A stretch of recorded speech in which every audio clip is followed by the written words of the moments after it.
The wolf jumped into bed and pulled the covers over his nose. "Who is it?" he called in a crackly voice. "It's me, Little Red Riding Hood." "Oh, how lovely! Do come in, my dear," croaked the wolf. When Little Red Riding Hood entered the little cottage, she could scarcely recognize her grandmother. "Grandmother, your voice sounds so odd. Is something the matter?" "Oh, I just have a touch of a cold," squeaked the wolf, adding a cough at the end to prove the point. "But grandmother, what big ears you have!" "The better to hear you with," replied the wolf. "But grandmother, what big eyes you have," said Little Red Riding Hood. "Ah, the better to see you with," replied the wolf. "Oh, but grandmother, what big teeth you have," said Little Red Riding Hood, her voice quivering slightly. "The better to eat you with, my dear," roared the wolf, and he leapt out of the bed and began to chase the little girl. Almost too late, Little Red Riding Hood realized that the person in the bed was not the grandmother, but a hungry wolf. So, getting so close with all those indicators and still not using the information that was before her, she nearly died. You talked about use. Thank you. So use of evaluation and monitoring goes back way beyond 1970, but we can learn a lot from children's nursery rhymes and stories. So today I'm very pleased to be invited to come and talk to you because I've been working in evaluation for more than 25 years, and I was an evaluator getting very frustrated with seeing my work and all my sweat and blood and tears go into a report and not know what earth happened to it afterwards. And so when I got the opportunity to go and work for a ministry, a department in Switzerland, to work from the other side and work from the inside, I was very pleased to take that opportunity. And so my 17 years work in the Federal Office of Public Health was really about trying to develop culture so that use would be more effective.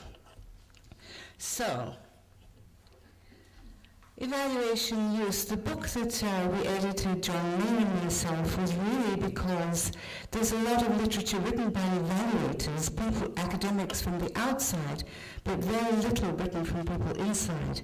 And there's a lot going on inside evaluation units that doesn't come out. And so when I would go to conferences, talking to my colleagues, I would hear stories, but nothing was coming out of what they were saying in the literature. So when I got the opportunity, I left the office 4 years ago and set up again as an independent consultant. And now I had a little more time, very little, but some time, to try to pull these ideas together. So the book is a contribution from 9 different countries, and there's the Evaluation Commission, International Labour Organization, WHO, and then some national contributors, all people who I'd met and know through conferences and knew that they had strategies to deal with better use. So what I found in this book is that many of us may face the same challenges, but of course because of our different contexts, we use different strategies to try to overcome those challenges. And so that's what I'm going to talk about today, is some of these things. So remember that I'm talking about trying to improve use in the large sense, and not just at our mechanical or instrumental, but through developing a climate both at an individual level and a collective level. And also these are from internal evaluation managers, not the evaluators, but the internal people managing or doing evaluation internally. And it's about trying to see that there are lessons there for monitoring too. So, what do we mean? What do we mean in this sense? I think Cecile just referred to the fact that, of course, we're trying to look for change, but I call it, most of the time people talk about use, as she said, in the sense of cause, effect, can we show this? And I call it mechanical because I think sometimes program logic has had a bad effect on that because people are thinking of it mechanically as opposed to thinking of the other uses of evaluation, and also that it is it's missing out on seeing the unintended consequences, negative or positive, but also this influence. So that seems to be the most way that people understand evaluation use these days, but there are other uses. And I'm going to talk about the influence on creating the right conditions, and that's particularly where an evaluation unit has a lot to play as a role. They can do a lot there, contributing to creating the conditions for change. So what do we see as some of these challenges that I said seem to be quite common to us, no matter what our environment was? It's about that we do have a knowledge of a changing context that the evaluators from the outside don't necessarily have. I mean, we're working in the units, in the organizations, in the ministries, organizational whatever, that is commissioning the evaluation and needs the information. And there's an awful lot going on inside daily that the evaluators aren't aware of. So that's one thing. The timing is interesting. Timing comes up as an important factor, and somebody just mentioned this morning also about if the report comes too late, it won't be as effective. But timing, in a policy sense, in a way, can mean that the report has to come in about a year to a year and a half before the policies are going to come up for debate. So it's very important that the right questions are asked when defining the contract about when the right time is to produce the results. Expecting simple answers to complex questions. I think that's another thing that as an evaluation unit we have to mediate and discuss and negotiate with our partners internally to come up with realistic questions, or more and more, I would say, is to recognize the complexity of the situations we're dealing with. For example, having worked in public health now has got all sorts of topics that combine and are influencing various aspects. So you've got violence, you've got drug use, you've got domestic violence, you've got crime, you've got poverty. All those influence a person's state of health. And they are complex about how you're going to deal with it. Recognizing that it's complex means that you're also going to perhaps pay out more money to get more sophisticated methods in an evaluation. I get frustrated sometimes when I see terms of references coming out asking for the world with a budget of about $20,000. So it's a matter of recognizing what you can get for your money and therefore simplifying the question, or then at least making one good evaluation as opposed to 15. Independence. This notion of independence I think is quite interesting because I probably have a controversial view on it. I do think you have to have a certain distance, but really when you look at independence, it's about bias. What you're trying to do is reduce bias. And there are other ways of reducing bias, just than saying independence is the most important factor. Independence in itself is not as useful as other things. It has to be combined with many other factors.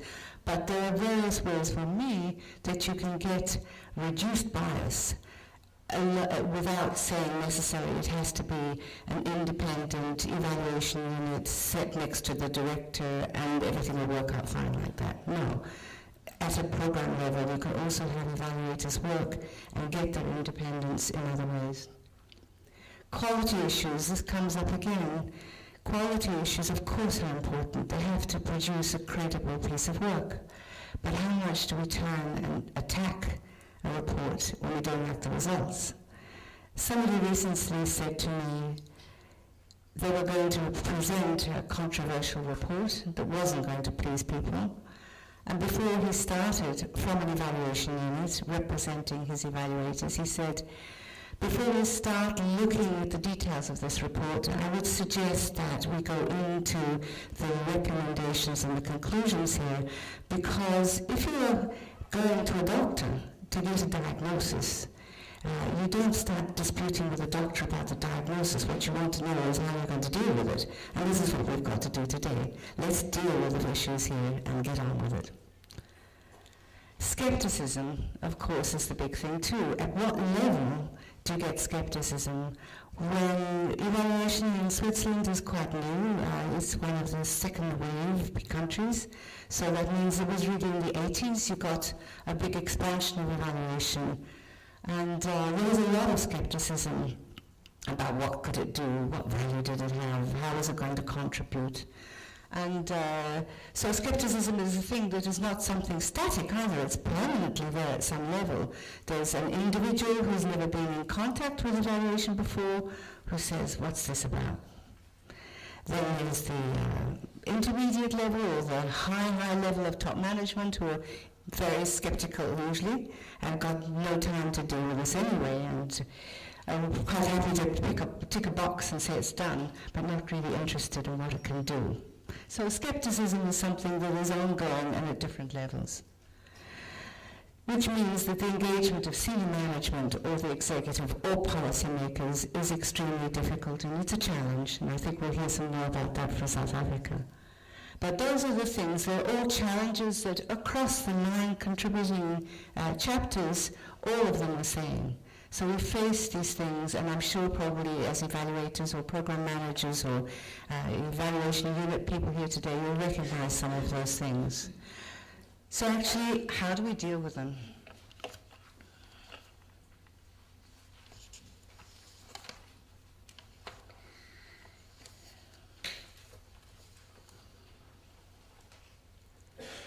So what I'm going to do is present some of the things from the book. I can't possibly cover all the aspects that were introduced into the various chapters. The main thing is looking at also this trust relationship between insiders and outsiders. Cecile mentioned that before, recognizing that evaluation units have a key role in shaping how an evaluation will be done, what purpose it might serve, and how it will be used afterwards is crucial. Recognizing that they can help you and that therefore the evaluators can also be helpful makes a trust. You have to establish a trust relationship between the people who are going to do the evaluation and the evaluation managers. If it's an internal evaluation, then it's between the evaluator inside and his program counterpart in the organization or the director or whoever it's for. So that building up this trust relationship to see that you're actually trying to do something together, recognizing you have different roles and you don't want to bias things, but working together and mediating together. That comes down to producing clear terms of reference, and I can't stress the importance of how a terms of reference is key in this whole business. I've seen terms of reference, again, as I said before, asking for the world for $20,000 with no evaluation questions. To me, evaluation questions are the key part of an evaluation. If you don't clarify what you want, at what kind of level of information, and who are the potential audiences or users of the information, direct or indirect, you can't possibly design an evaluation that's going to suit and answer those for everybody. So the terms of reference have to be clearly thought through, shared with stakeholders, so that we have consensus, we have ownership, buy-in from everybody, and an agreement about what we're going to do. Of course, the other problem is that once you've engaged the stakeholders and got going and doing this, the art of communicating throughout sometimes gets lost too. So things change along the way. Policy changes, accents change on what we need to know or whatever. This communication has to be thought through from day one. An integration plan for how communication can be integrated into the whole evaluation is very important. So we know what to communicate to who, when. And another thing is that in this sense of bias and independence, sometimes evaluators feel that they shouldn't share key information along the way. If you're really trying to improve and use information at an appropriate time, then they need to share that information. I did a very big study once for the British government about youth unemployed. And it was a program that was probably very ill-conceived from the start. But it was a program trying to take 16 to 18-year-olds who had failed the education system, who had socially inept skills. And the thought was, we can teach them through computers. We can teach them maths and literacy through computers. And the program was designed in such a complicated way that you could go through the lessons and you could finish the lesson and actually fail the lesson, but they didn't see that, because they would then be taken to a new cluster that looked different, but the same concept. So I found that these poor students who, for trade union problems, the instructors and teachers were ignoring. They weren't going to take a part because now the computers were going to take over teaching. So they were left alone, these kids, and they were going through the same process, the same concept, round and round, feeling that they'd actually made progress, but actually had no progress made. But the worst thing was that in one of the lessons I saw a quotation that said, "People who don't work are lazy." And that was something I had to immediately go and tell the program people, please take that out. You know, that's something you don't hide away and wait till the end to broadcast. You go and tell people straight away. And I'm sure there's been other opportunities for people to do that. So integrating communication is an important aspect also of making something useful and usable. Accompanying groups, I think, are also very key, certainly for this idea of independence and bias. So setting up an accompanying group is one way that you can actually engage your stakeholders, but also you get them for ownership and buy-in. That's really important, and agreeing the questions. But people sometimes, I found, has put advisory groups together, put different stakeholders together without actually clarifying what the purpose is. Why do they want those stakeholders in this particular group? And there will be different situations, different times that you'll need to mix them differently. So, for example, when we were about to do experimental things with drug users in Switzerland, and we were going to pilot certain kind of studies, we set up two accompanying groups. One was purely political, getting people from the cantons to come and sit on the accompanying group to learn about the evaluation, for buy-in, for understanding what was going on.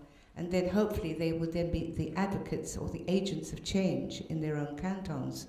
So the idea was purely in the first place with those people to actually have them there for their political influence, so that they could understand what we were trying to do, and if they accepted it, and if there was a success out of it, they would be the agents of change. The other group that we got and put together were people who were more concerned with dealing with the problem of drug use, more field worker type of people, so we had some input from the field. So again, accompanying groups, great. Diverse groups, fine. But remember to actually have an idea of why you're putting them together, for what purpose. And also, in my time at the office, I actually gave them contracts too, to make it clear what their role was. Again, what happens when there's disagreement and you can't come to consensus? What is the sort of procedure to deal with that? When a report comes out and there's conflict about this, how do you deal with that? What are the terms of reference for these people there? And as long as it's clear in the beginning that they are there and they have an advisory capacity that goes to this point and not beyond, maybe you can deal with it. But it's got to be clear for everybody. Otherwise, people get very frustrated and very disappointed. So they can give expert knowledge. A very important thing is that they can access data that we might not know at a federal level. We might not know about the kind of data that's around. They can help you access data. They can also provide political input about what's going on in their local or national, regional level. And also they are, as I said before, advocates of change. They're a very important group to be able to take on board those recommendations and become change agents themselves. So I don't expect you to read this, but what I'm showing you here now is a part of the International Labour Organization's chapter, which talked about building a culture of evaluation through the evaluation management cycle. And this means that I've taken this picture, which is at the beginning and the planning stage of an evaluation, and that on the right-hand side there, you'll see that they immediately ask, was there an evaluation before? What were the results of those evaluations? How has that influenced the development of this new program? Has that been approved? So, in other words, they're saying, if there's been knowledge created before through an evaluation, how is it being used in this next program? Okay? So there's, at the institutional level, there's already some thought about we have to use evaluation results in this instrumental sense. And at the last part of it, they go through the whole cycle, and the last part of it, again, is crucial for saying, now we have results in, what do we know, what are we going to do with them, how are we going to report to management, what kind of messages come out. They have their reports divided into conclusions, recommendations, and lessons learned. And they also pull out on a higher level for what was got out of this particular evaluation, a lessons learned sector.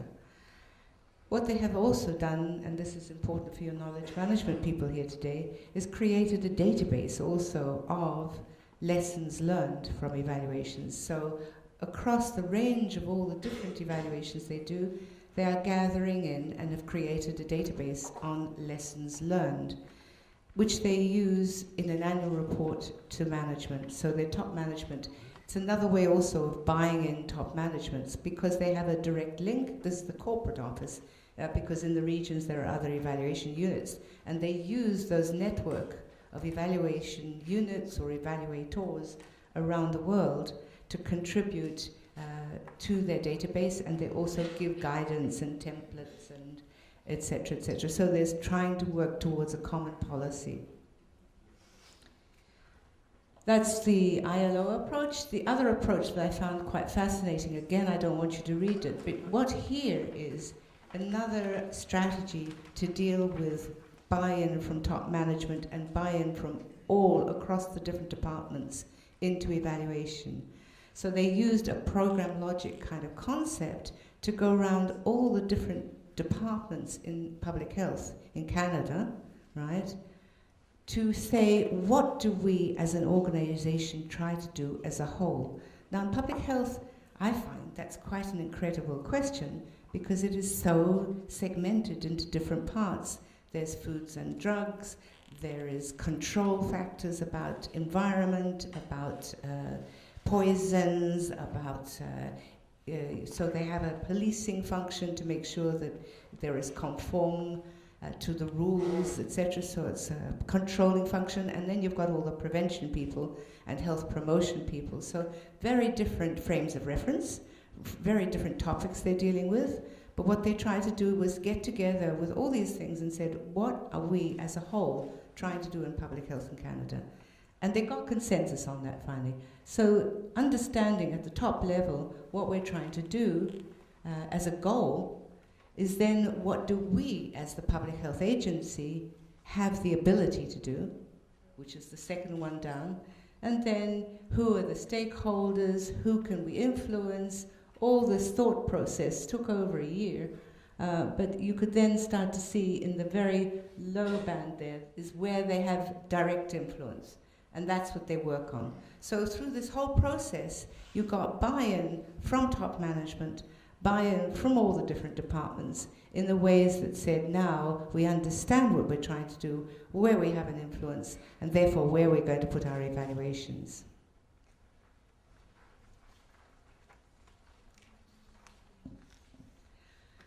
So my whole work has been about evaluation culture, evaluation capacity, it's called sometimes institutionalization, In Switzerland, and I think probably in many countries, and again you'll see those in the different chapters, the importance of having a policy framework, an evaluation policy framework in place, which means that you've got the basis for having a legal framework, perhaps, but also the rules and procedures, which what I would call institutionalization. When evaluation is institutionalized in an organization, that means there are defined rules, procedures, guidelines, expectations, written down, understood, hopefully, but it's there. It's something tangible and that you can refer to. And there are also procedures of how you deal with reports, how you deal with defining an evaluation, etc., etc. But for me, many people I spoke to in Switzerland thought that was it. You know, we've now got a culture. It's not a culture. Absolutely not. Culture is quite different. And I kept saying, you know, we have to also work on the behavior, the attitude, the knowledge, all the quality things to make a culture. So then when I looked at the literature, you know, this business of capacity, culture, institutionalization, there's no agreement about these terms, and that means it's very hard to measure them. Trying to measure if you have capacity or culture is very difficult if you can't even define them. So the closest I got was to a group here in Holland, De Poyter and Patin, who took some various indicators that have been used by various people and put them into clusters, and they developed 17 clusters. I found that there was confusion in some of these between institutionalization and capacity, so I redid them in the book to look at my own office to see to what degree we had a culture there in Switzerland.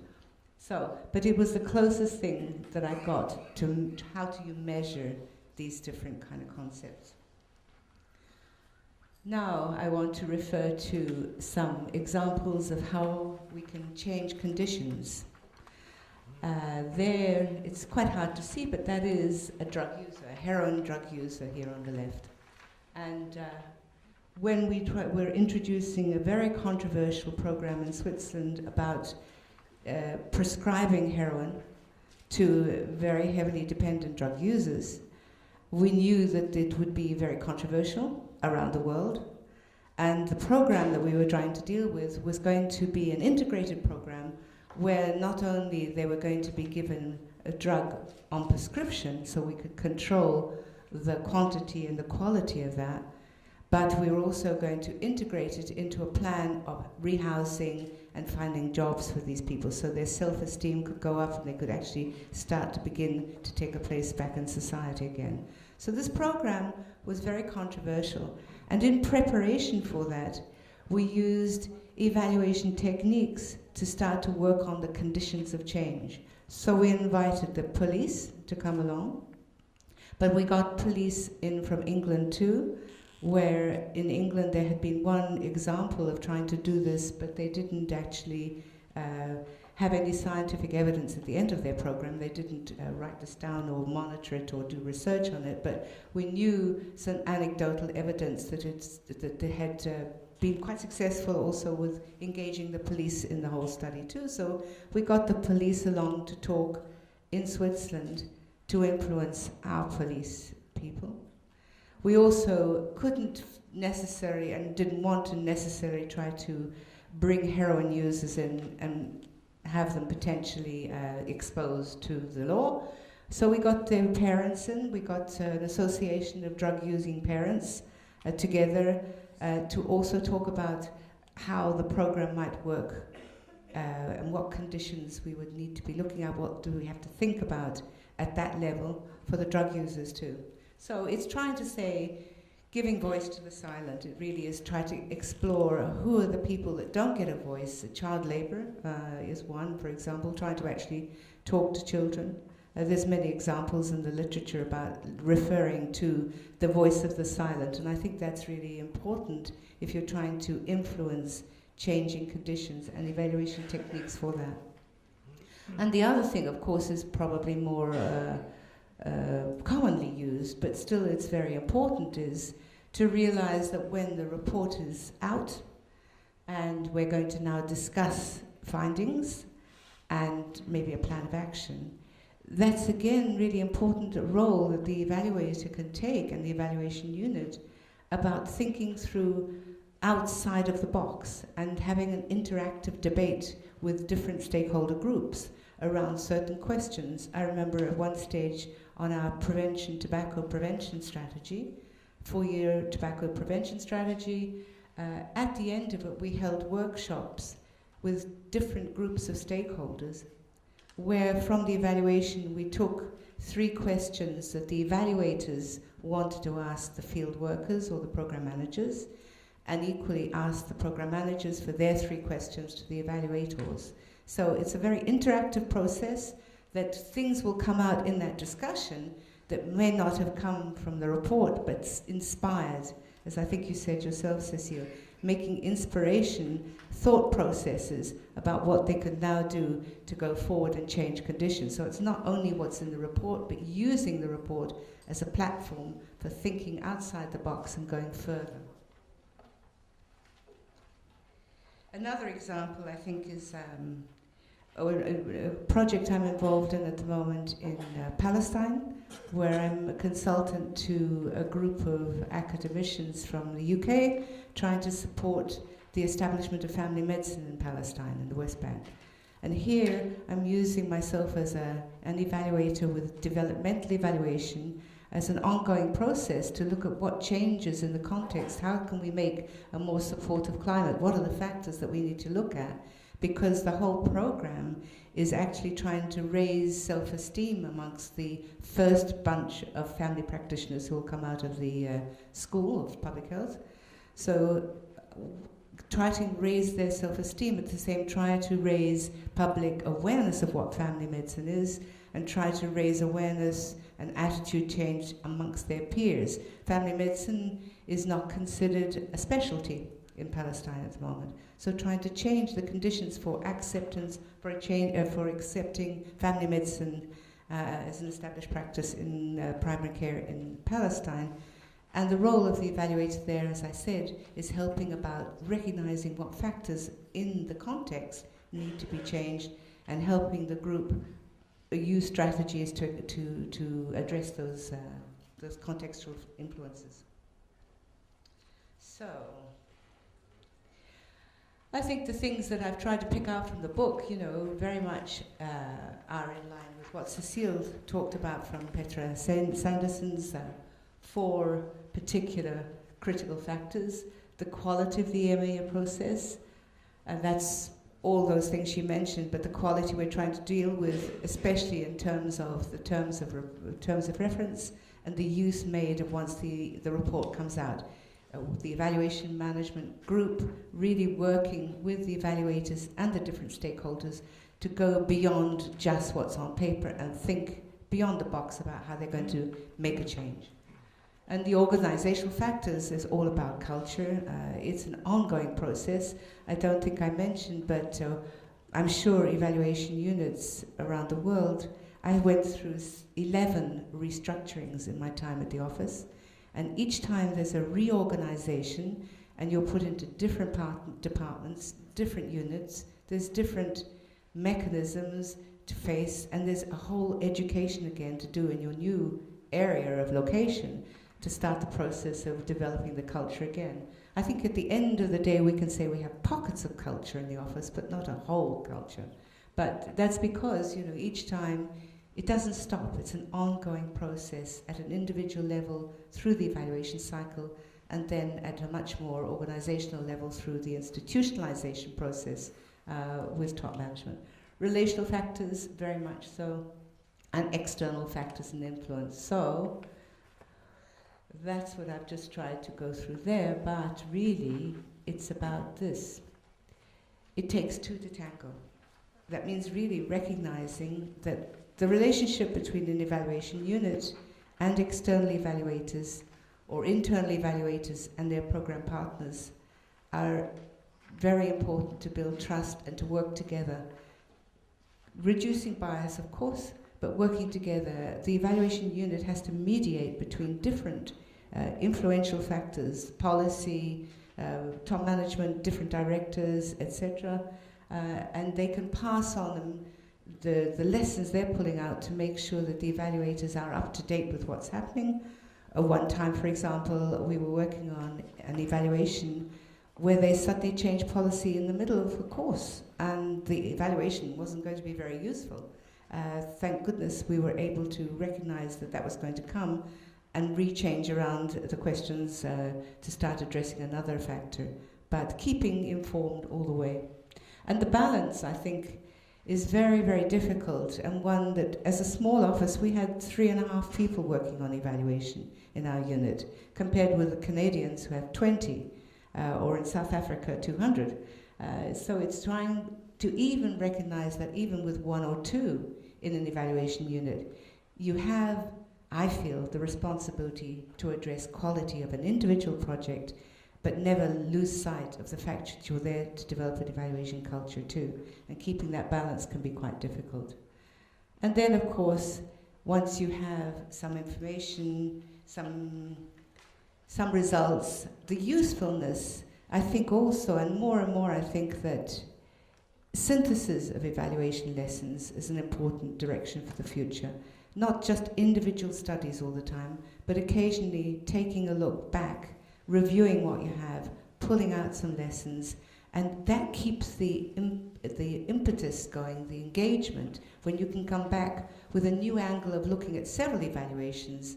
I was just talking to some colleagues the other day about how can you follow up on the use of evaluation 1 year later, in the sense of you've lost the impetus.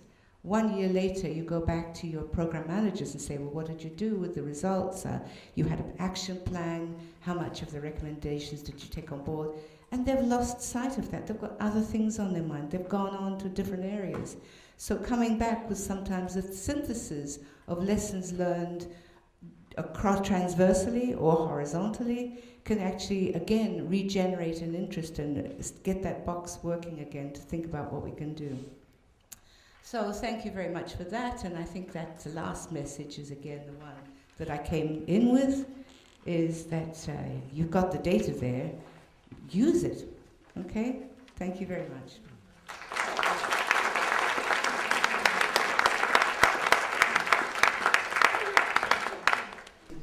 Any question, compliment, remark, ID? Thank you very much, very interesting talk.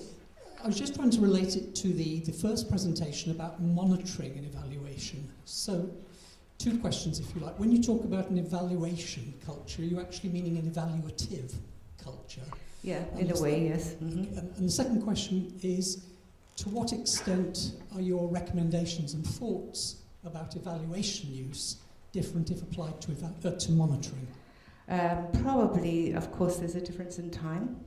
That the monitoring should be looked at along the way, all the time, and feed into the evaluation. I think one of the difficulties is when they're separated, and we never had the capacity in our office to marry the two together under the same unit. So the monitoring was done by the program people, and the evaluations done by us. But the two are interchangeable in the sense you need to have the monitoring data as one aspect of your evaluation. But in terms of how much you look at that data, the same applies in the sense of however often you look at it, it still does require a reflection on what is that showing us, where do we need to evaluate? I mean, what's happening in the monitoring data that's pressing alarm buttons or that seems to be okay? I could give a wonderful example from a prison study in Australia, and I think this was quite classical about monitoring and evaluation. There was, in the HIV days in Australia, they put into the prisons some condoms and some gel for use with the condoms, and the monitoring data was perfect. It was showing use. The numbers of condoms being used was great. The gel was being used. But somehow there was an instinctive feeling that maybe we should try to look at a little bit closer about how it was being used. And they found that the condoms were being used for balloons and parties and having a great time. And the gel was really useful for the hair. So So that really does give you an idea of when you actually have to use and look at your monitoring data and be a little bit sort of, seems to be okay, but maybe we should dig a little bit deeper. You know. I was struck by your comment regarding independence and making a difference between avoiding bias and making distance, independence, external evaluation an issue as a structural feature of the evaluation function. So I was wondering if you could share with us some examples of internal evaluation or other terms of reference or management practices that ensure the elimination of bias without putting a lot of distance between the evaluator and the evaluated.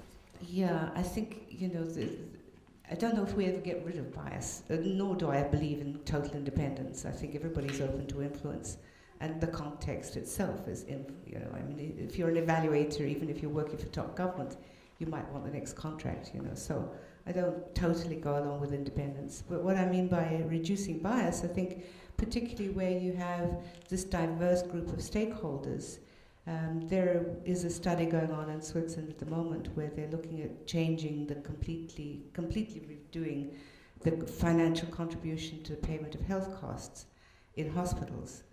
And that's a very controversial issue. So what you've got there is you have a group of evaluators, fine, but what you've got is a group of stakeholders from various different points of view and different interests, you know, who will they come together regularly. They looked at the questions, they've looked at the terms of reference, they've looked at the evaluation design, etc. And there's always conflict going on, but finally there's agreement.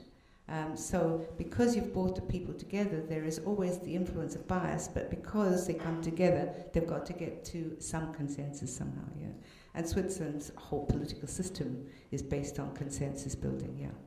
Can you share an example of evaluating governance and capacity development projects? Because in my country, we do lots of governance and capacity building projects, and we find really so many challenges on, you know, how these capacity building influences are there and how changes are happening in governance concept and context. So do you have an example? No, I'm afraid I wouldn't have anything on governance. The capacity building, I guess, is what we're talking about, culture building and this whole idea of evaluative thinking. I'm not aware of what's going on in the developing countries and the outside of Switzerland. I don't know from that point of view. They're much more of the developed countries, but I would imagine they've got the same issues. It's about how and who do you try to influence to have a change of thinking.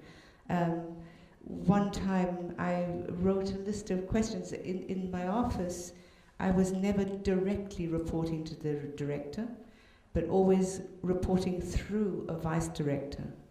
And that meant very much on how the vice director understood evaluation as to how top management appreciated it. So, and this person, I mean, in my 11 different reorganizations, I had many different people to deal with, different aspects too. So I started trying to do it by writing out a sequence of questions and saying, if you're in a meeting and we're talking about some new policy or a reviewing of a policy or an old policy, these are the kind of questions you can start to ask, you know, trying to kind of train him in thinking evaluatively. That was just one way I dealt with it. But it's always, as Cecile said, it's on an individual level, and then you've got an organizational level. The organizational level, I think, very much goes through this IOL process, you know, of taking the management process and saying, within that, we're dealing here with institutional procedures, and using that to inform on an organizational level of how you think evaluatively. Yeah. Hi, good morning. My name is Alexander Eric. I work at the evaluation office in GIZ in Germany. And I'm also grappling with your point about independence, because that's something that we are thinking about a lot. You need to see, when we were created originally in 2006, we were created to provide accountability for the expenditure of public funds. And that is how we were seen in the organization, an independent unit providing accountability, reporting directly to the board. And that's also how we saw ourselves. And now, since we try to tackle the issue of utilization and use, we find that this history gets in our way, because it appears that we don't really have the credibility amongst our colleagues to be the best people to promote learning from evaluation, because we're seen as the controllers. And then ourselves again, do we really think of ourselves as facilitators, or do we not clinch on to a role of being the scientist who knows better? So we feel that the way we are being seen and the way we see ourselves is something we need to think about and we need to talk about. And my question is whether in your engagement with other evaluation units, whether you have also observed such a trend of such a reflection in this tension between accountability and learning and what your role is. Yeah, definitely. I think that the first problem also is when we talk about the location of a unit, where is it located, raises the first problem. If you locate it from the beginning next to the directorate, even though it might be there to help learning, it's seen by everybody else as a controlling exercise. I was based at the bottom level to start with because there was no evaluation culture. I started because there was the outbreak of HIV/AIDS, and so there was a need to really react to that and find out what was going on. So there was an experimentation with evaluation, but it was the best thing possible because we came in straight working with the field workers, the NGOs, etc. So evaluation started in the bottom and then moved up to the top. But in moving up to the top, it had already built culture along the way. So grappling with those two, I think, is the most important question. And I know from other people around the world too, if it's going in at a top level, you've got heightened possibilities of having the executive and the top management listen and take something on board. On the other end, you mightn't get truth from the bottom either. So it really is trying to build participation along the way. One thing I was experimenting with before I left the office was trying to have two types of evaluation going on. The one where we had nice external advisory groups, accountability studies, and the other one where I was trying to work with participation so that I was having our internal evaluators work together with the program evaluators who would then make an evaluation design where project level people were also doing self-evaluation, a combination of a self-program and accountability all coming together so that you got participation going on and better ownership. And I felt that actually quite worked for that situation. But it is an ongoing challenge, I would say. And as I said, everybody will deal with it according to their own context and what they can and can't do. But it does pose a difficult challenge, yeah. Thank you. Yes, my name is Elina. I'm from Ministry of National Development Planning of Indonesia. As you mentioned that some challenges occurred in having useful evaluation, and one of them are institutionalization. So in case of Indonesia, we have, because when we had reform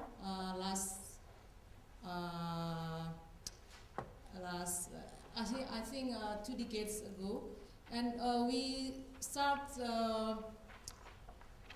issuing a lot of regulation or law regarding the evaluation. So, for example, Ministry of Planning, we have also Ministry of Home Affairs, all this ministry requires evaluation for regional level and then national level. But again, in the implementation, we face a lot of difficulty because to utilize the evaluation result is not that easy. I would like to ask your thought about the challenges you mentioned. Is there any step from where we should start? I mean, because we also have a difficulty or face also in terms of the quality of the evaluation result. That's the first question. And then the second is we are entering election period for the presidential. Then for this, we are asked to evaluate a lot of programs they've done during this president in power. But about the use of the evaluation result, it tells, we think that the evaluation result only used for those who inform the successful of the, so they, because they used it for campaign to the people, so they only use the good thing.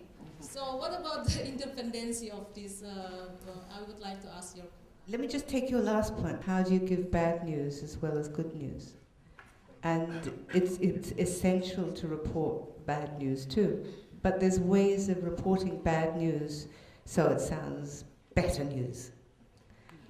There's hope, I think. And I think that's something, you know, from communication strategies, one can learn how to actually turn bad news into something that's acceptable news because there is a hope from it, right? Instead of saying the program only achieved outreach to 2% of the population or something, it could be turned around to say few were affected in this first round, but there is, ongoing process has been put into place to address the problem that was recognised in the evaluation or something like this. You can turn bad news around so it's acceptable. Also, another thing you can do is actually prepare people to hear bad news and get them ready to respond to it. But if they're going to cut bad news, that's a more difficult question, which I think what you're trying to say. The other points that you mentioned about how do you deal with an evaluation strategy that's at a top level and has not the buy-in from the lower levels or from the field people. Is that what you were trying to say? Yeah. It is a bit similar to the German question here too, you know, because when you're working at a high level, I mean, again, it'll come from your ministry level. I think, you know, as I say, the one good thing about my experience was being able to start from working with the program managers, you know, at the bottom level with the field workers, then moving up. But I had a firm base by then, if you like. A culture had been developed in my organization at a base level. It's a very difficult. I do think that you get better feelings about your evaluations if you have got work that's going on and are in touch with the field. We work at a strategic and a policy level in the office, but at the same time, many people who are involved in little projects at the bottom, for example, drug users in the field, you know, don't realize that they're part of a much bigger program, a much bigger policy. And understanding them in those little project-based evaluations gives you a better understanding for the conditions that you have to deal with at a strategic level too. So trying to work with the two, I would say, is what we say is don't put all your eggs in one basket, but try to actually get to working with the people too. Yeah? You have mentioned a lot of some factors or challenges to evaluation, but there's a critical factors that I think that is very important for effective evaluation, and that is funding of evaluation activity. But I think maybe this is peculiar with developing nation, because many times we have good plans, but there's no budget allocated to it. So I think it's a very important factors that militate against effective evaluation. Thank you. Mm-hmm. Yeah, I see these things. There's a book out called Realtime Evaluations, how to balance rigor with money, time, resources, etc. And I do feel for this question because I do feel that evaluators are trying to grapple with dealing with these complex issues with not the resources necessary to deal with it. And that's why I feel evaluation managers have a very strong role here to start to look at the number of questions. Sometimes I see terms of reference with about 30 questions.